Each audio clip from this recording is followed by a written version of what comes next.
I used to believe that life had a purpose, something larger, predetermined. But one day I started to question everything. Ever since I was a kid, I've been incredibly introspective. I was always the type of kid who would sit and think about things a little too long and a little too hard, wondering why we here, what we doing, how do we even know who we are. For as long as I can remember, I questioned the meaning of life. What is it? Why are we here? And more importantly, why does it seem like other people just know what they're supposed to do, just know their purpose? That feeling of certainty some people have, like they've known exactly what they were meant to do since birth, was something that I always envied. I never had that clear sense of direction or specific calling that just felt like it was mine. And for a long time, that made me feel lost. I kept asking myself, what's my purpose? How do I find it? Does it even exist? Do I even exist? Even now, I still don't have a clear passion that drives every single thing that I do. But you know what? I've come to terms with that, and I've realized that not everyone has or needs to have that ultra clear calling or obsession that they've been drawn to since childhood. Philosophy helped me accept that. Instead of waiting to discover some preordained meaning, I could create my own meaning. I could operate under this broad spectrum of creation, exploring different ideas and projects. That's what's exciting to me. And that's what I want to get into today, how realizing life has no inherent meaning can actually be liberating, even though it sounds terrifying. It frees you to build your life however you want to, create your own purpose and meaning in ways that feel true to you. This question has been central to human thought for centuries and has influenced entire philosophical movements. To understand this idea, we need to explore two philosophical schools of thought: existentialism and absurdism. Existentialism is the belief that life by default has no inherent meaning.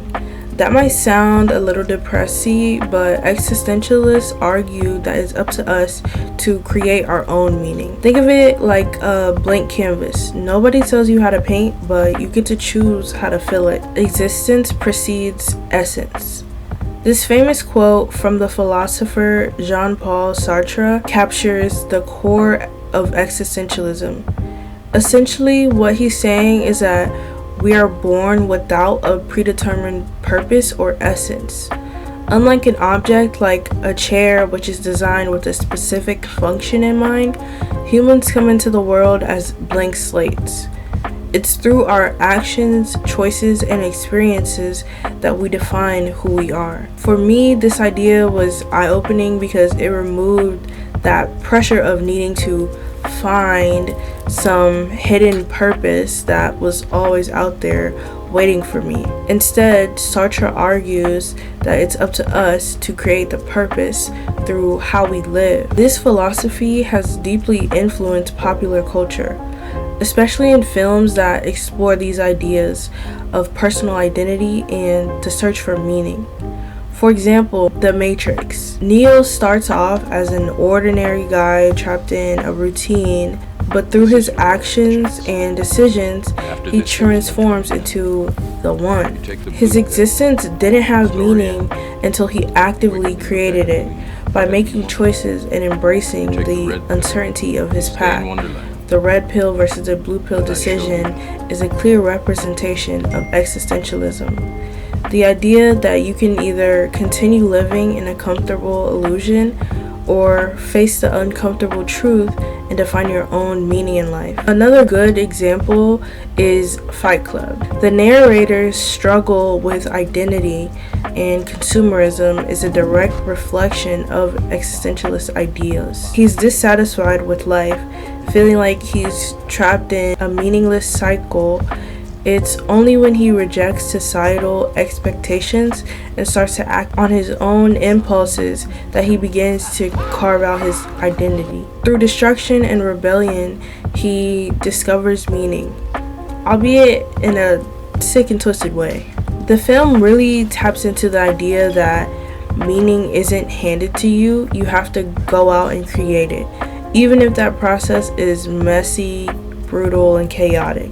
Both of these films show characters grappling with the absence of inherent meaning, and it's their actions, their choices, that ultimately define who they are. This is the essence of existentialism, the idea that life itself has no set purpose, and that's what makes it so powerful.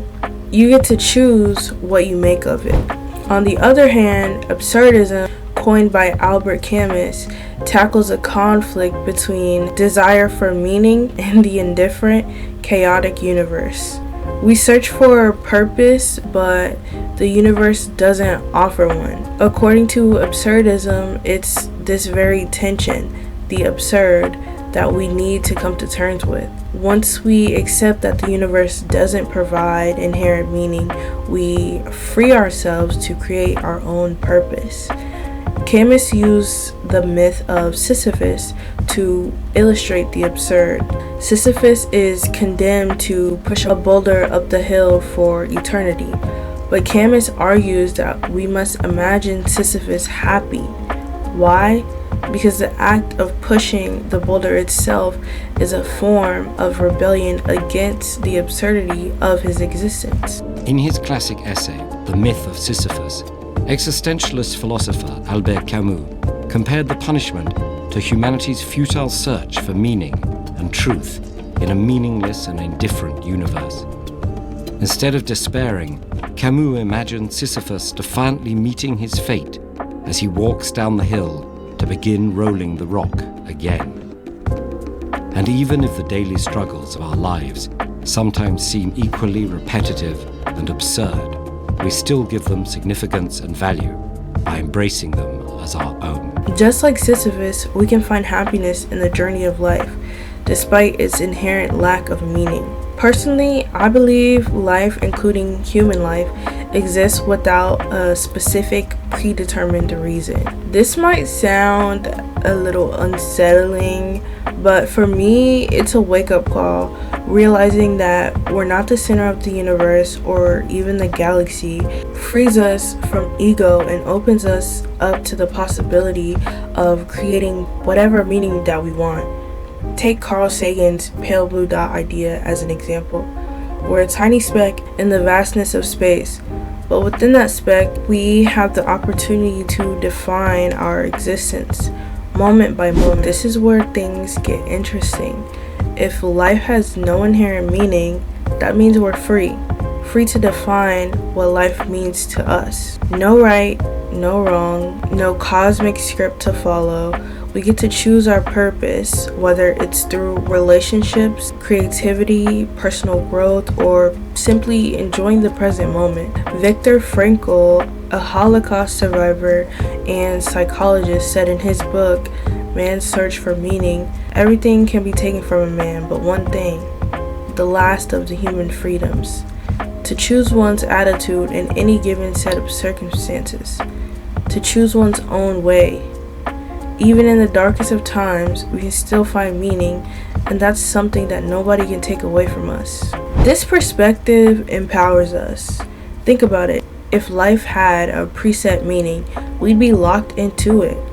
But the absence of inherent meaning, the possibilities for how we define and live our lives are limitless. You can be anything, you can do anything, because there are no rules. Only the ones that you set for yourself. This isn't just some abstract theory, it's a way of life that can make every day more meaningful, even in the face of the absurd. Personal growth comes from realizing that you're responsible for creating your own meaning. It's not handed to you, and that responsibility, that's where empowerment lies. You're the author of your own life story. Life may not come with inherent meaning, but that's no reason to despair. It's a reason to feel empowered because it means the meaning of your life is entirely up to you. You get to define it, you get to shape it, and you get to make it as beautiful or as complex as you want. Thanks for watching, and if you found this idea helpful or even just thought-provoking, feel free to drop a comment below and let me know what gives your life meaning. And remember, embrace the freedom to define your own path. You are in control of your own narrative. Love you. Bye.